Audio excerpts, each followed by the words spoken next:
15 ವರ್ಷ ಆಯ್ತು ಮದುವೆ ಆಗಿ. ಆದ್ರೆ ಇವರು ಮಾತ್ರ ಕುದುರೆ ಮಾರಿದವರಾಗಿ ಮಲಗಿದ್ದಾರೆ. ರೀ ರೀ ಎದ್ದೇಳಿ, ನನ್ಗೆ ನಿದ್ರೆ ಬರ್ತಿಲ್ಲ. ಇಲ್ಲಿ ಕಣ್ಣು ಮುಚ್ಚಿಕೊಂಡಿದ್ದೇ ಬರುತ್ತೆ. ಶೀಲಾ, 9 ಗಂಟೆ ಆಯ್ತು. ಮನೇಲಿ ಕಾಫಿ ಇಲ್ಲ, ತಿಂಡಿ ಇಲ್ಲ. ಏನಾಯ್ತು ನಿನ್ಗೆ? ಏನಿದು? ಯಾಕೆ ಎಬ್ಸಿದ್ರಿ? ರಾತ್ರಿ ಎಲ್ಲ ನಿದ್ರೆ ಇಲ್ಲದೆ ಒದ್ದಾಡಿದಾಗ ನಿಮ್ಗೆ ಗೊತ್ತಾಗಲಿಲ್ವಾ? ಶೀಲಾ, ಇವತ್ತು ಯಾಕೋ ಸ್ವಲ್ಪ ಚಳಿ ಜಾಸ್ತಿ ಇದೆ ಅಲ್ವಾ? ಚಳಿ ಇದ್ರೇನು ಬಿಡಿ, ನಿಮ್ಮ ಮನೆಗೆ ಕಳ್ಳು ಬಂದ್ರೂ ನಿಮ್ಗೆ ಗೊತ್ತಾಗಲ್ಲ.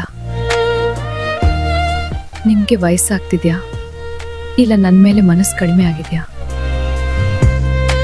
15 ವರ್ಷದಿಂದ ನೋಡ್ತಾನೆ ಇದ್ದೀನಿ. ಆದ್ರೆ ಇವತ್ತು ನೀನ್ ಯಾಕೋ ತುಂಬಾ ಡೇಂಜರಸ್ ಆಗಿ ಕಾಣ್ತಿದ್ಯಾ. ನಾನು ಎಲ್ಲಿ ಪಕ್ಕದ ಮನೆ ಮಾಧುರಿ ತರ ಆಗಿ ಬಿಡ್ತೇನೋ ಅನ್ನೋ ಭಯ ಇಲ್ವಾ ನಿಮ್ಗೆ?